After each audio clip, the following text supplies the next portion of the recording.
There are moments in life when the ground beneath us gives way, when the very essence of who we are feels not just shaken, but utterly shattered.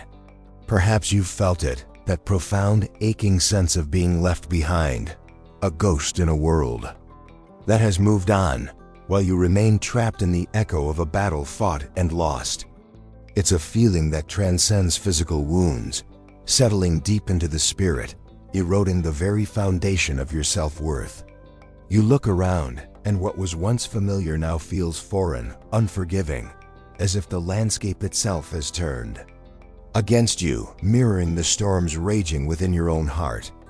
This isn't just about a setback. It's about a deeper wound, a perceived dishonor, a loss of the very identity you once held so proudly. Imagine for a moment the weight of such a burden. A life once vibrant, filled with ambition and purpose, now reduced to a quiet, solitary struggle. The external world sees only the scars, the quiet retreat, perhaps even misunderstanding your silence as weakness or indifference. But inside, you carry the heavy, unseen trauma of what was taken, what was lost. The atrocities of life's harsher years, its brutal battles, leave their mark not just on the body, but on the soul, stealing a piece of your spirit that you fear can never be reclaimed. You might find yourself retreating, seeking comfort in solitude, in the rhythm of daily tasks, hoping that the physical act of rebuilding something external might somehow mend the internal devastation. Yet, every sunrise, every quiet moment, can become a stark reminder of that feeling of being an outcast, of being fundamentally changed, irrevocably broken, in a world that seems to demand you simply move on. This is not a unique experience. Many of us carry these invisible wounds, the echoes of past defeats that whisper doubts into our present, making us question our place, our value, our capacity for joy and connection. We might have once been proud, full of determination, building something with our own hands, nurturing dreams with fierce dedication. Then, an unforeseen battle or relationships collapse, a professional failure, a personal betrayal, a profound loss strips us bare. We return home to ourselves, to our lives, only to find that the very ground that once symbolized our success now feels like a prison, a constant reminder of what we lost, or perhaps who we failed to be. The people we once knew, the relationships that once sustained us, might now perceive us differently, as someone lost, someone whose spirit has been stolen, and in their gaze, we often see our own deepest fears reflected back at us. The fear of being seen as broken, as unworthy, as fundamentally diminished. This sense of being a ghost in your own life, living on the outskirts of connection, is a pain that runs deep.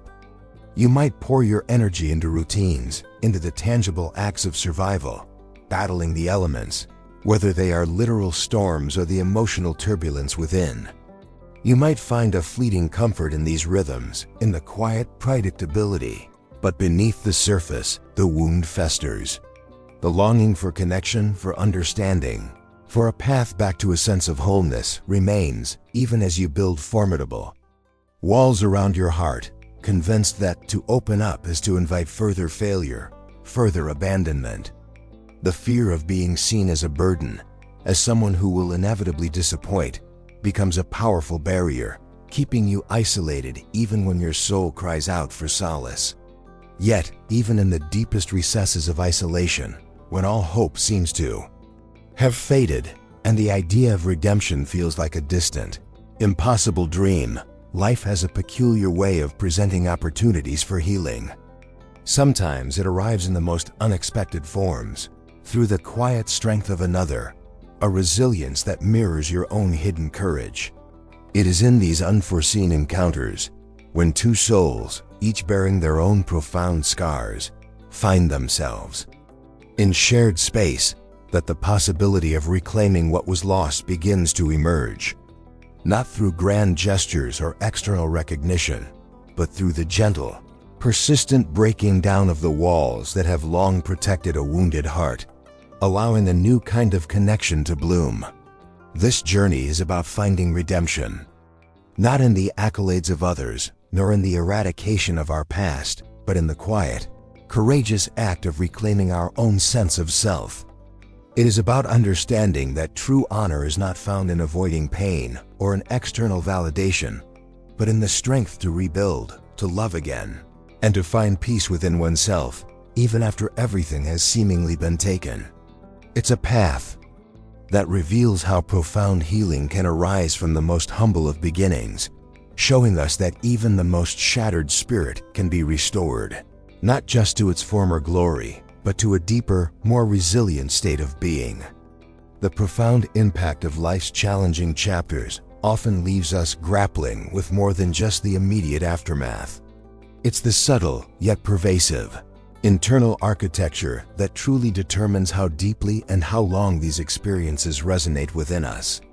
Beneath the surface of perceived loss or isolation lie intricate patterns of thought, emotion, and behavior that, while often developed as protective measures, can inadvertently keep us tethered to past pain.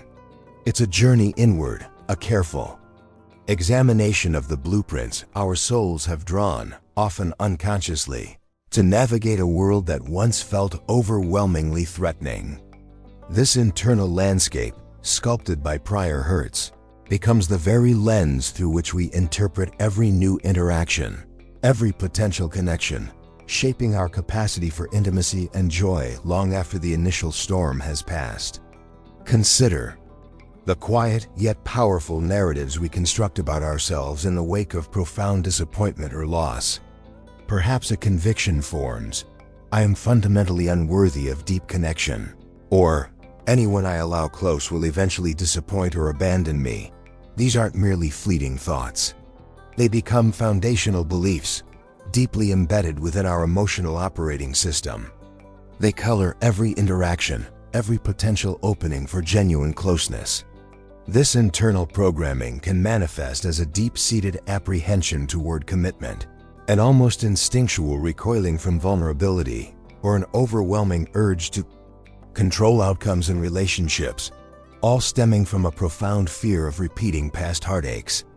The mind, in its protective wisdom, builds intricate defenses, often perceiving kindness as pity and genuine offers of support as veiled threats to a carefully constructed, albeit lonely, self-sufficiency.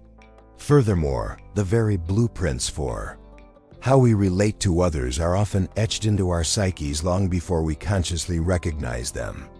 For some, a history of inconsistent care or unexpected betrayal might foster a deep-seated apprehension towards closeness, leading to an almost instinctual withdrawal when genuine connection is offered. This is not a conscious choice to push others away, but rather an unconscious strategy, a learned response where intimacy feels like a threat to one's fragile sense of autonomy or safety. Conversely, another might experience a chaotic internal push-pull, intensely desiring connection one moment, only to feel overwhelmed and compelled to create distance the next. This dynamic often stems from conflicting internal messages about love and safety, leaving one oscillating between fervent longing and profound fear, making stable, consistent emotional connection incredibly challenging to sustain. Consequently, what emerges are often sophisticated, albeit isolating, coping mechanisms.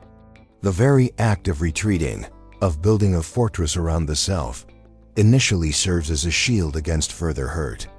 Yet, over time, this protective strategy calcifies into a rigid pattern, preventing the very emotional nourishment the soul craves. You might find yourself unconsciously deflecting compliments, interpreting authentic interest as an imposition, or seeing vulnerability as a weakness to be exploited by others. This hyper-independence, while seemingly a strength, can become a profound barrier, creating a self-imposed exile from the very human connection that offers healing. It's a paradox.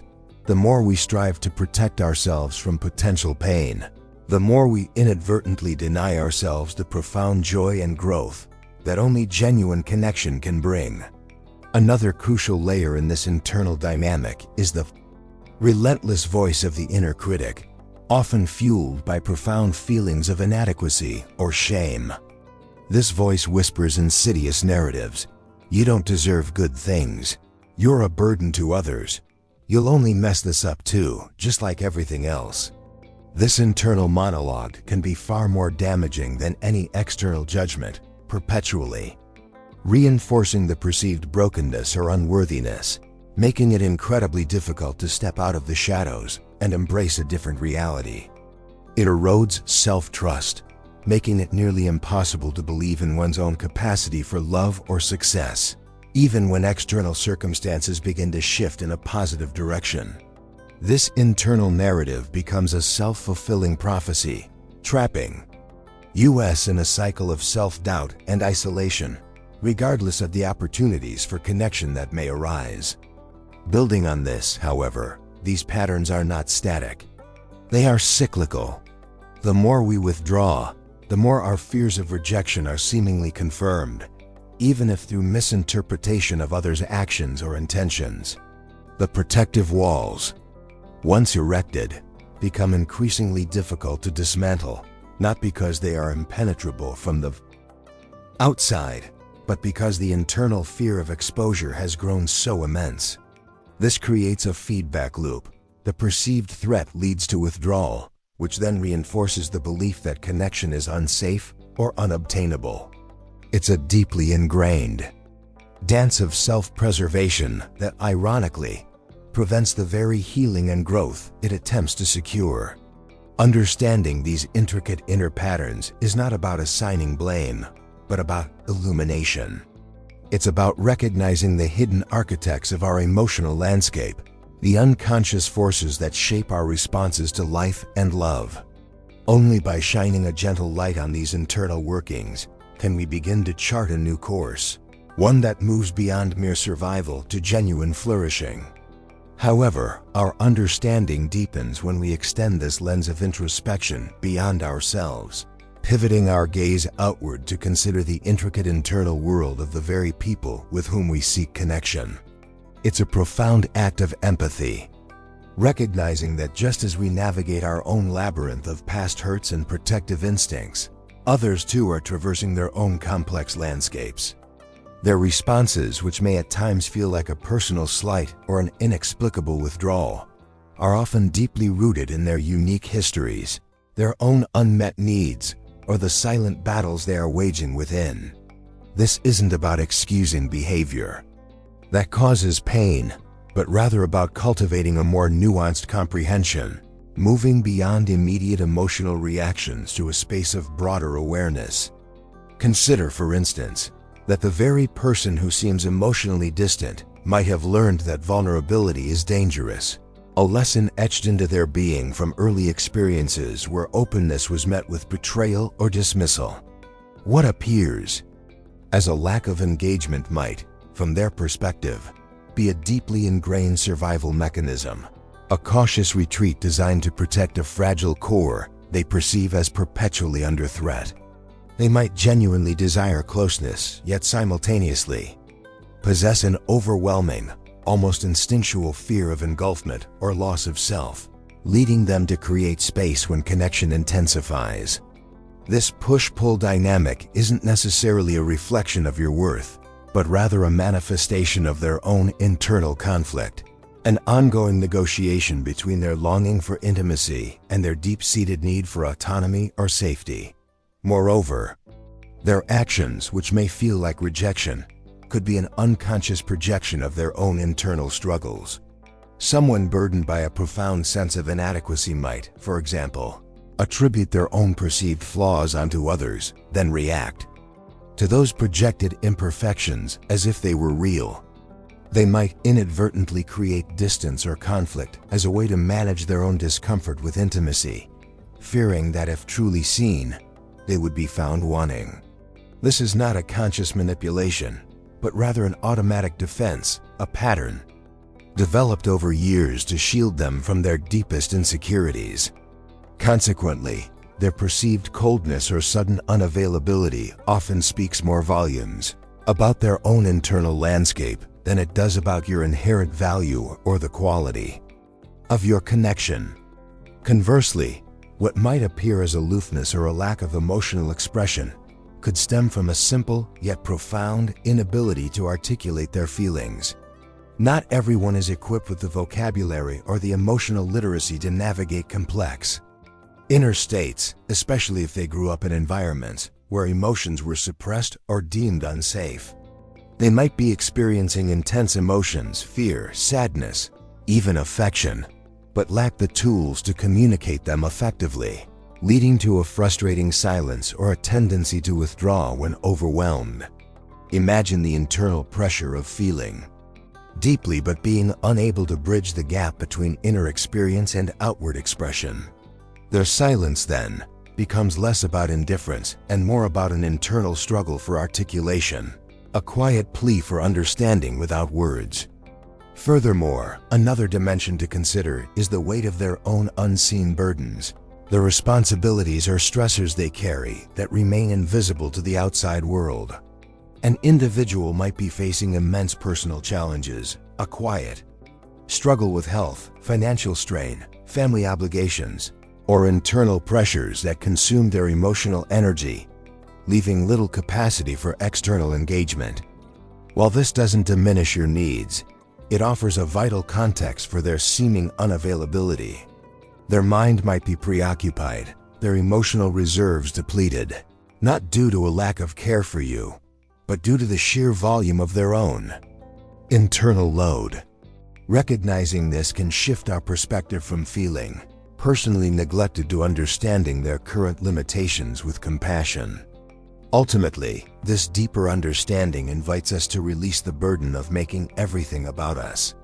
It encourages us to approach relational dynamics with a sense of curiosity rather than immediate judgment, acknowledging that every individual is a complex tapestry woven from unique experiences, fears, and coping mechanisms.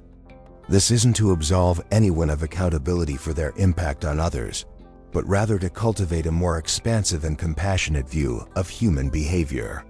When we begin to see the other person not just through the lens of our own needs and perceptions, but also through the lens of their own journey, their own vulnerabilities, and their own efforts to navigate life, we unlock a profound capacity for empathy that transforms the very nature of our connections, moving us closer to genuine understanding and away from cycles of blame. With the quiet insights gained from looking inward, and the expansive understanding cultivated by seeing others through a compassionate lens, the next vital step is to bridge the gap between internal awareness and external connection. It's one thing to comprehend the intricate tapestry of your own emotions, or to empathize with the unseen struggles of another. It is quite another to translate that understanding into a living, breathing dialogue that fosters genuine intimacy and mutual respect. The pathway to profound relational healing is paved with honest communication and the deliberate cultivation of emotional safety, creating a sanctuary where hearts can truly meet without fear of judgment or harm. This journey begins with the courageous act of vulnerable honesty. This involves more than simply venting. It's about carefully curating your internal landscape into words that invite, rather than overwhelm. Consider the subtle yet powerful difference between saying, "You always make me feel ignored," and articulating, "When specific action occurs, I find myself feeling a deep sense of loneliness, and I long for more connection in those moments." The former is an accusation that invites defense, while the latter is an invitation to understanding, a window into your inner world presented without blame. It's about owning your emotional experience, recognizing that your feelings are valid, and then expressing them in a way that allows the other person to respond from a place of empathy rather than reactivity. This kind of communication requires a deep breath, a moment of internal grounding, and a conscious choice to speak from the heart, even when it feels exposed. Moreover, establishing a sanctuary for honest dialogue begins not just in the words you choose, but in the atmosphere you cultivate. For communication to truly flourish, both parties must feel fundamentally safe to express their truths, however raw or unpolished they may be. This safety is built through consistent validation, not necessarily agreement, but acknowledgement. When someone shares their vulnerability, your response can either be a bridge or a barrier. Instead of immediately offering solutions or debating their perspective, try a response like, "I hear how deeply that affects you," or "It makes sense that you would feel that way given your experience." This simple act of reflective listening, of mirroring their emotional state back to them without judgment, creates an open field where trust can take root and grow. It signals that their inner world is respected, even if it differs from your own. Beyond the spoken word, the clarity of boundaries serves as a profound act of communication and self-respect. Think of boundaries not as rigid barriers that separate, but as permeable membranes that define and protect the integrity of your personal space within a shared connection. They are clear statements of what you need to thrive, what you can offer, and what you cannot tolerate. For instance, instead of silently resenting repeated intrusions, a boundary might be articulated as, "I need some quiet time after work to decompress. Could we connect fully after I've had an hour to myself?" Or, "I can engage with this topic for now, but if it escalates into shouting, I will need to step away and revisit it later." These are not ultimatums, but rather clear expressions of your emotional and energetic capacity, allowing the relationship to operate within parameters that foster health and mutual respect, rather than silent resentment and gradual erosion. Furthermore, true clarity in communication moves beyond general grievances to specific, actionable requests. General complaints, while understandable, often fall short of facilitating genuine change. Instead, aim for the precision of a skilled artisan crafting a delicate piece. If you desire more quality time, rather than saying, "We never spend enough time together," consider, "I would feel more connected if we could dedicate one evening a week to just us." Perhaps a walk or a quiet dinner. This level of specificity provides a clear roadmap for the other person, enabling them to respond effectively and meet your needs in tangible ways. It transforms a vague longing into a concrete possibility, fostering a sense of agency and empowerment for both individuals involved in the exchange. Ultimately, the essence of this endeavor lies in the dance of reciprocity, where both individuals commit to the continuous practice of listening, sharing, and adapting. It's an ongoing process, not a destination, requiring patience, forgiveness, and a willingness to learn from missteps. When communication becomes a shared responsibility, a collaborative effort to understand and be understood, the relationship itself transforms into a vibrant ecosystem of growth. It moves beyond the confines of individual pain or isolated struggles, becoming a dynamic space where two distinct beings can co-create a bond that is resilient, authentic, and deeply nourishing. This conscious choice to engage in honest, safe, and clear communication is the very bedrock upon which enduring connection is built, allowing the quiet strength of two individuals to weave a tapestry of shared healing and profound understanding.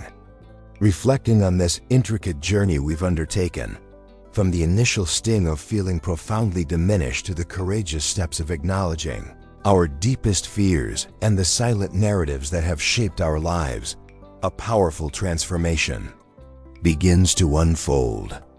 It is a journey that has asked us to look unflinchingly at the fractured reflections of our past, to understand the subtle yet persistent ways our internal architecture has sought to protect us, even as it inadvertently kept us isolated. We have also dared to extend our gaze beyond the immediate impact of another's actions, seeking to comprehend the hidden burdens and complex emotional landscapes that shape their responses, fostering a compassion that transcends mere tolerance. Drawing these diverse threads together, the raw honesty of self-discovery, the empathetic recognition of another's humanity, and the deliberate cultivation of clear, vulnerable communication, a new tapestry begins to reveal itself. It's a fabric woven not from the illusion of perfection, but from the resilient fibers of authenticity, and mutual understanding. What emerges from this sustained inquiry is a profound shift in how we perceive and engage with connection. The old paradigms, often rooted in conditional acceptance or a desperate yearning for external validation, begin to recede, replaced by a more expansive and liberating understanding of what it means to truly relate. This isn't a passive realization. It's an active recalibration, like a compass finding its true north after years of subtle misalignment. The cumulative effect of these insights is a quiet but monumental reorientation of our inner world. The very ground that once felt unstable, perhaps even hostile, now begins to offer a firm foundation. The fear of being seen as too much or not enough starts to dissipate, not because the world outside has changed, but because the internal dialogue has been reauthored. We begin to understand that the perceived dishonor or brokenness was never an inherent flaw, but rather a temporary state, a consequence of profound experiences processed through a particular lens. This deeper comprehension allows for the release of burdens we were never meant to carry, freeing up vital energy that was once consumed by self-doubt and protective maneuvers. In light of these unfolding revelations, the path forward becomes clearer, less a desperate search for rescue, and more a conscious walk towards integration. We cease to be merely reactors to life's ebb and flow, transforming instead into deliberate participants, capable of shaping our relational realities with intention and grace. The ability to articulate our needs with clarity, to set boundaries with kindness, and to listen with an open heart becomes less a set of techniques and more an organic expression of our evolved understanding.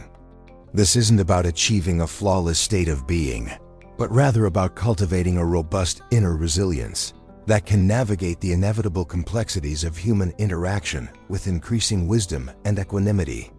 What crystallizes through this intricate process is a renewed sense of inherent worth, a quiet, unwavering confidence that isn't dependent on external accolades or the approval of others. It's an understanding that our value is intrinsic, woven into the very fabric of our being, irrespective of past perceived failures or present challenges. This realization empowers us to engage with life and with love, not from a place of scarcity or fear, but from a wellspring of self-acceptance and inner strength. The very act of navigating these deep waters has forged a profound wisdom, transforming wounds into sources of empathy and resilience.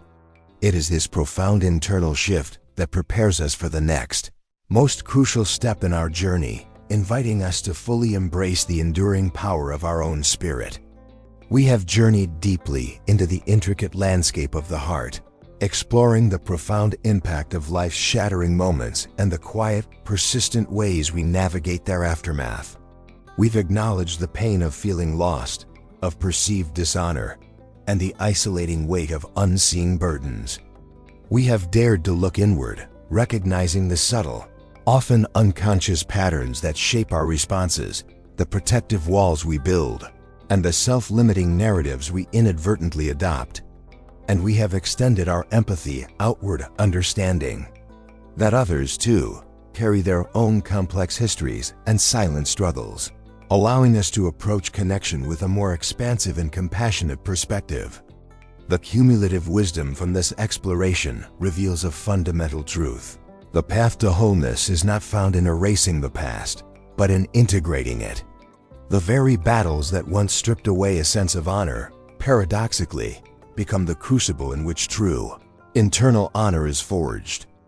This is an honor not bestowed by external accolades or the fleeting approval of others, but one that blossoms from the courageous act of reclaiming your own sense of self, piece by deliberate piece. It is the profound realization that your inherent worth was never diminished by what was taken or lost, but rather illuminated by the resilience with which you have continued to stand, to breathe, and to seek a path toward healing. Consider the profound transformation that occurs when the land once feared becomes a sanctuary, when the very rhythms of life that mirrored inner storms begin to soothe them. This metaphor of the farm, once a prison, now a place of growth, speaks to the incredible capacity within each of us to cultivate a fertile inner landscape. It means tending to your own emotional soil with patience and kindness, acknowledging the weeds of fear and doubt without judgment, and nurturing the tender shoots of self-compassion. This internal alchemy allows you to forgive yourself for what you could not change, to release the grip of past failures, and to find renewed purpose not in what you once were, but in the magnificent, evolving being you are becoming. The presence of another soul, like a quiet strength mirroring your own, can be an unexpected catalyst in this journey. Not as a rescuer, but as a gentle guide, reflecting back the parts of you that have long been hidden or forgotten. It is through shared moments of vulnerability, of confronting ghosts together, that a bond forms, built on the bedrock of mutual understanding and acceptance. This form of love is not about filling a void, but about recognizing and honoring the inherent completeness within both individuals, fostering a space where healing is not just possible, but inevitable. It is a love that sees beyond the scars. To the enduring spirit, inspiring growth, freedom, and a profound mutuality that celebrates truth. This profound journey of redemption, love, and the extraordinary strength found in the quiet moments of life culminates in a powerful shift. The recognition that true honor lies not in the absence of wounds, but in the courage to heal them.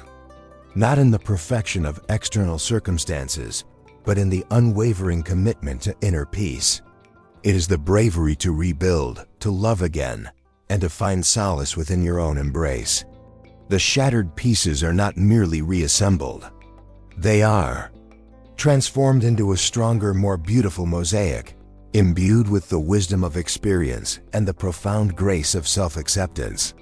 The true practice begins now, in the gentle turning toward yourself, in the quiet courage to speak your truth, and in the brave opening of your heart to the possibility of a love that truly sees you, not for what you were, but for the magnificent, resilient being you are becoming. May you walk forward with the knowing that your spirit, though tested, is unyielding, and that within you resides an infinite wellspring of worth, waiting to be rediscovered and celebrated.